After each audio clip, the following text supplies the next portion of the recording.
Before the Trojan horse, before the fall of Troy, there was rage. Achilles' rage. The Iliad is not the story of the entire Trojan War. It covers only a few weeks in the final year of a 10-year conflict. Yet those few weeks shaped all of Western storytelling. This is the Iliad. The story begins long before Achilles or Hector. It begins with a wedding, and a goddess who wasn't invited. Eris, the goddess of discord, throws a golden apple into the party. On it are the words, "For the fairest." 3 goddesses claim it, Hera, Athena, and Aphrodite. They ask Prince Paris of Troy to decide. Each goddess offers him a bribe. Hera promises power. Athena promises victory in war.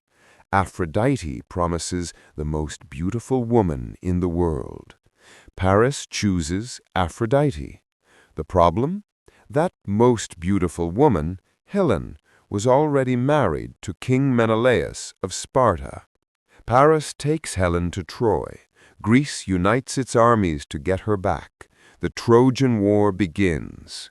When the Iliad opens, it's in its 9th year. The Greek army is suffering from a plague sent by Apollo. Why?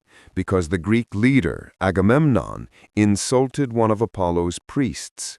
The plague ends only after Agamemnon returns the priest's daughter.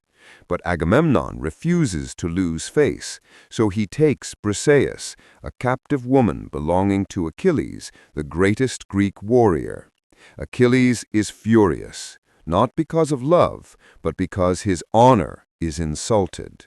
He withdraws from battle, and without Achilles, the Greeks start losing. This conflict, the wrath of Achilles, is the core of the Iliad. In the Iliad, the gods behave like dramatic humans. Hera, Athena, and Poseidon support the Greeks. Apollo, Aphrodite, and Ares support the Trojans.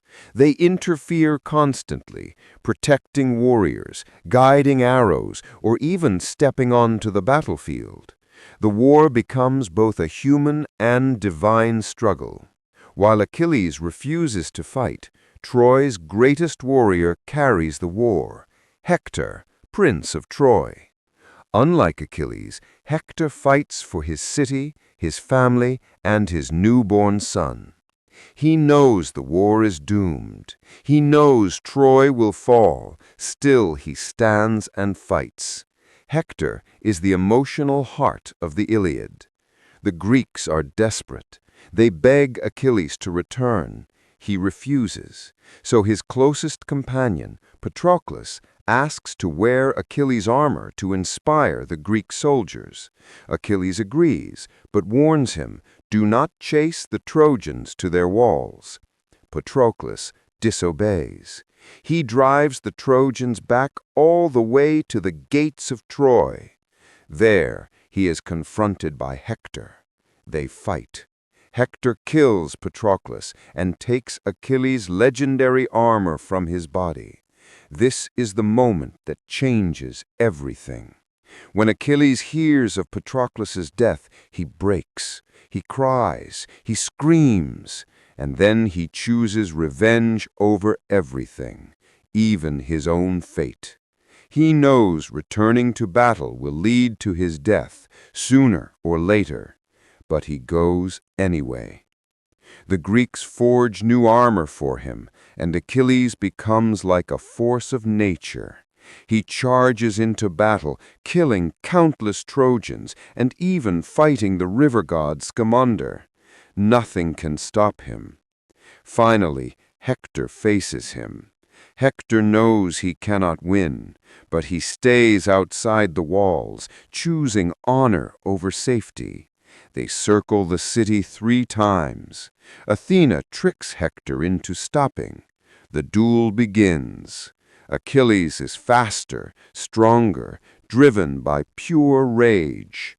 Hector falls. Before dying, he begs Achilles to return his body to Troy. Achilles refuses. He ties Hector's body to his chariot and drags it across the battlefield. It is the darkest moment in the epic. The gods intervene. They protect Hector's body from decay and send his father, King Priam, to the Greek camp. At night, Priam enters Achilles' tent. He kneels before the man who killed his son. He kisses Achilles' hands and says, "I have kissed the hands of the man who murdered my child." Achilles breaks down. He sees his own father in Priam. In a moment of humanity, he returns Hector's body for a proper funeral. The Iliad ends with Hector's burial, not the Trojan horse, not the fall of Troy, just grief, honor, and the end of rage. The Iliad isn't just a war story. It's a story about pride, revenge, love, destiny, and what it means to be human.